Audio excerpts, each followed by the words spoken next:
Hi there, guys. I wanted to come on here this morning and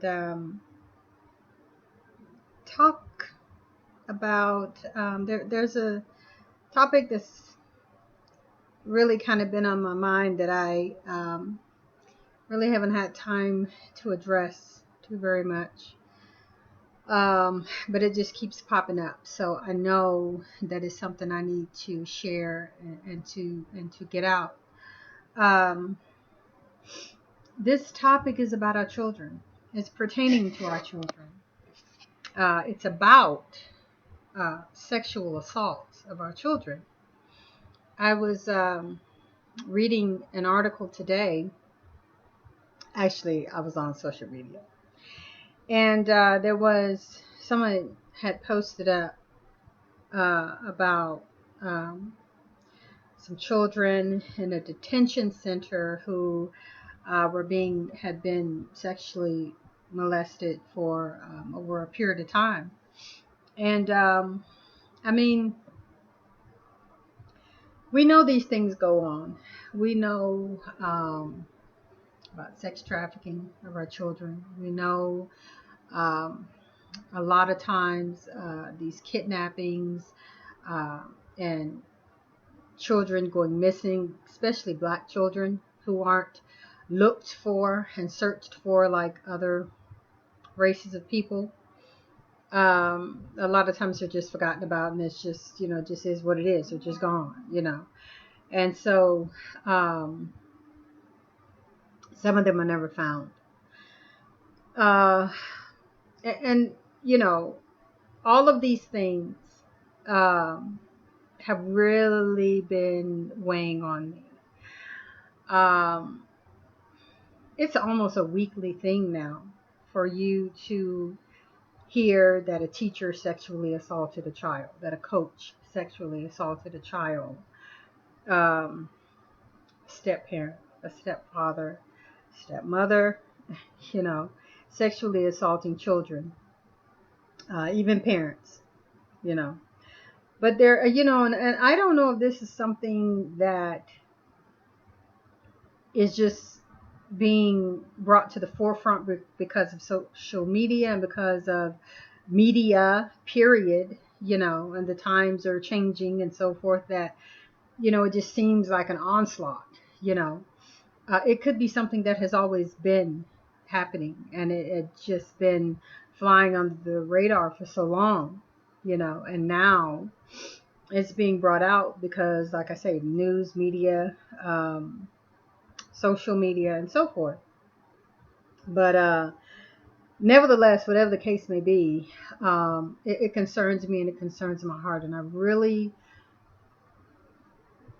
believe that everyone who listens to this video, um, I'm asking you to let us begin to protect our children through whatever it is you want to call it. If you want to call it prayer, if you want to call it uh, a spiritual circle, a hedge of protection, whatever it is you want to call it, we need to begin more to start praying for our children. Not just our children, not just children that we know and children who are in our realm of influence, children who um, we see every day or what have you. I'm talking about children worldwide. This needs to be a worldwide um, petition of the universe, of our ancestors, the spirits, or whatever, to protect our children. Um, they are being hunted, they are being stalked, they are being sexually assaulted on every hand. Even the hand of them not necessarily physically, if it hasn't happened physically yet, they're being raped through music and through the sexual lyrics.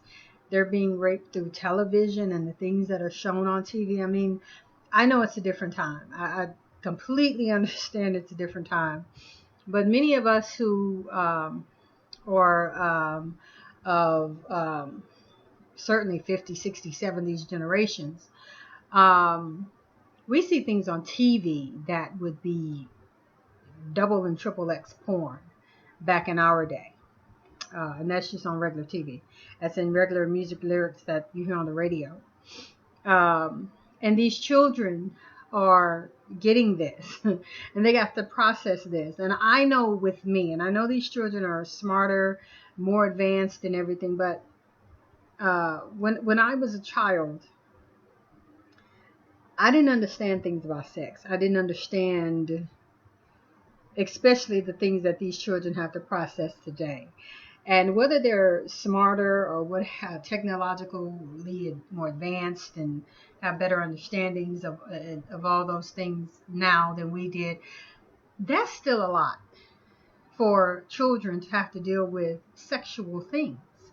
Um, Sexual things they it pertains to so much more than just a physical act or just a an act of pleasure. It has to do with exchanging of energies. It has to do with a lot of emotional stuff. It has to do with a lot of physical things that go on. I mean, sexually transmitted diseases. Uh, is it my fault? Is it, there are a lot of little girls who, once they are touched, molested, felt up, whatever, that when they go to tell the person who is supposed to be their protector, they get blamed, especially little girls. And they get called fast, and they get called the old people word womlish. They get called um, tramps and sluts and hoes, and you have some really sick mamas who will begin to compete with these little girls and begin to hate her because your pervert of a man, boyfriend, whatever, is now looking at your daughter. And instead of treating him like the sick ass that he is, you would begin to have jealousy and competition with your daughter. That's some sick mess going on. That's a whole nother side of things, but it happens. It happens. And so little girls especially begin to get thrown into a whole other mixer lifestyle than what they even asked for. They are just being little girls or just a child, whatever. But because this man, uncle, brother, cousin, whatever, is a pervert and a pedophile, they have to get thrown, like I say, mentally into a whole new world. And they are confused. They don't understand. I don't care how smart a child is. When you go and do something that you're not supposed to do to them, just because they're smart, it doesn't make them understand. It doesn't make the situation okay. There's still confusion. There's still fear. There's still, what did I do? There's still an exchange of these feelings and these things that have to be processed.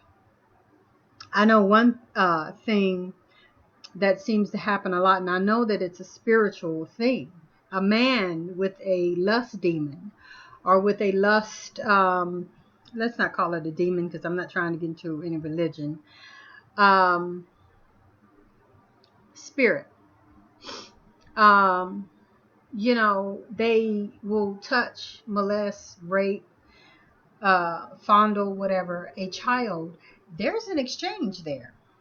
And a lot of times, you will see these little girls become, like I say, they being fast. She's acting fast, after something has happened to her, she becomes very, very sexually promiscuous. And that has to do with a whole bunch of things, whole bunch of emotional issues.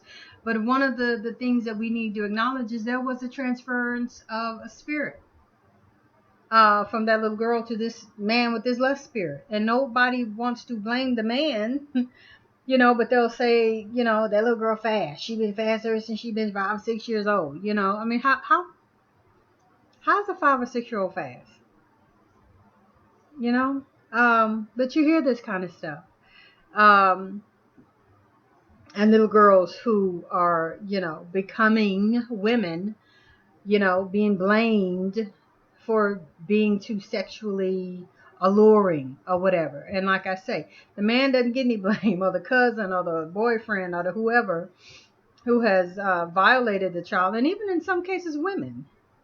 There are lesbian women or women who uh, mess with little girls, touch little girls, fondle little girls. I mean, it's just, as I'm saying, this is a huge assault on our children. Our children are like prey right now, and it just seems like nobody is noticing this. But I notice and I see, and I don't know if it's because I have a little girl or what. But I also had a son at one time, you know. Um, my prayer, my hope is that, as I say, everyone who watches and comes across this video, start lifting up our children, start counteracting these attacks and these sexual assaults and these teachers and coaches and Sunday school teachers and pastors and preachers and deacons. And it's almost like our children really are not safe almost anywhere, because even if you this is why my children have never been able to go to friends' houses. They have never been able to go really to families' houses either, because my thing is, okay, your little friend might be cool, and my son was pretty okay with this. He never really, maybe because he was a boy, he never really bothered me or whatever about sleepovers or having somebody sleep over at our house or whatever. He just didn't do that because he know. But my daughter, of course, I hear it more from her. My friend want me to come over. Can my friend what? And I have told her since she was little, I don't do that. I'm not watching nobody's children, and they're not coming to you're not going over their house to watch them. And one of the main reasons that I do that is because the little girl might be nice, the mom might be nice. If there's a dad in the house, the dad might be nice. I don't know. But there might be a drunk cousin. There might be a wayward brother. There might be a friend who comes over every once in a while. You know what I'm saying? I remember a story. This brings up a memory. I was watching. I think it was a program where they were talking about missing people, and it was a little black girl, and she had gone over to her friend's house. I don't remember the age range. I don't know, somewhere maybe between like 9 and 12 or 13 years old. And some, I think it got late. Uh, I think she went over there after school, and I think it began to get late or something like that. And the little girl was gonna go home, walk home, whatever. And I think it was a male figure. I don't know if it was the dad, stepdad, whatever, said that he was going to drive her home. Well, in that, this little girl, of course, never came home. They never found her. The man, of course, went back home. You know, it became a mystery because he did go back home. So it became a mystery as to what happened to this little girl. And what happened is they found her body. I forget how long later, but they found this girl's body in an abandoned apartment. Of course, she had been raped and the whole thing, and left in this abandoned, like a crack house, like this abandoned house or whatever, in that community or whatever. And I said that to say, you know, you don't know people. You know what I'm saying? I mean, like I said before, the little girl might be cool, her mom might be cool, whatever. But you don't know what kind of friends come over to that house. You don't know if it's a cousin that comes over out of town or something, or maybe he's just in town and he's gonna leave or whatever. I don't want to put my child in that type of jeopardy. I might be thinking too much. I might be, uh, going overboard or whatever. But as long as she's under my protection, I have to do that to the best of my ability. People have called me strict. People have called me overprotective, whatever. But I don't want mine to be a victim. As long as I have anything to do with it, mine won't be a victim. I will do everything that I can, you know, because I know what it's like. You know what I'm saying? I have been on the other side of that. And my mom protected the heck out of me, you know. But you know, as I'm saying, things happen. Things happen. And so, anyway, I just don't want to put mine in any kind of situation that might, you know, uh, and without stealing her childhood or from her having just no fun at all, you know, I just want to protect. And I think we need to protect more. I think we need to stop being so open and free and willy-nilly with our children. You know, I mean, you can't trust people today. You just can't trust them. I mean, you have to be careful of the the girls track team coach. You know, I mean, you can't just say he a pervert or whatever, but you have to, you know, I don't trust anybody, you know. And so my mindset is he probably could. So, and this is how I'm going to treat the situation or whatever, you know. So anyway, getting back to the point of the video, I am asking, let us lift up our children. Let us pray for our children, boys and girls. Let us ask the ancestors, the spirit guides, angels, whatever you want to say. Let us ask them to protect our children.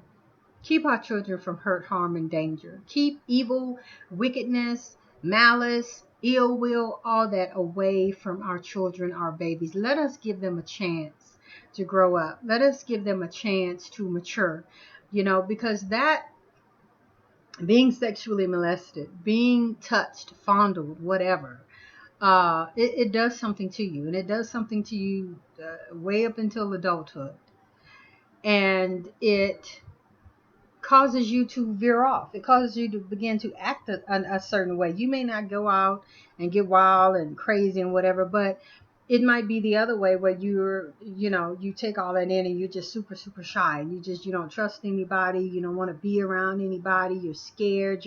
I mean, it's so many things that can happen, you know. A lot of times it can cause that fear in you to where it can cause hurt and it can cause anger. There's a lot of women, and I'm not saying that this is the only reason, but there are a lot of women who have been sexually molested and assaulted and so forth as little girls, and they grow up hating men, and they don't want anything to do with the men, so they start, being with a woman. And like I say, I'm not blaming that on, I'm not saying that's what happens to lesbians or women who like other women. I'm not saying that, but I'm saying that's a factor. It has been a factor in some women's lives, being hurt and abused by men. So, well, you know, let us lift them up. Let us pick a day of the week if you want to. Pick a time of the day. Pick a certain hour or whatever, and throw the children in there. Don't let it just be about you, your house, your car, your family, your whatever, getting good success and good fortune. We need to think about the children, because these children, these broken children, these angry children, these sexually perverted children, because this stuff can happen to these children so much until they take on the spirit of, perversion or whatever, and they begin to be offenders. And so then you have a cycle that continues on. I'm gonna share this one little thing, and then I'm done. I think you understand. I'm asking you all to let us uplift our children. Let us, it's happening too much. It's just happening entirely too much. But I heard this on YouTube, and I forget now who told this. It was an interview with a young black woman. I think this woman was somewhere between like 21 and 25 or something like that. She was obviously mentally delayed. And she told a chilling story.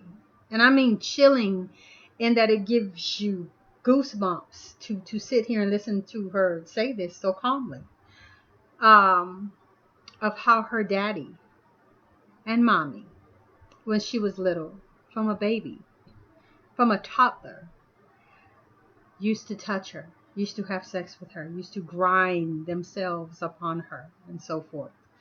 Um, they did this to her. They did this to her sister, she said.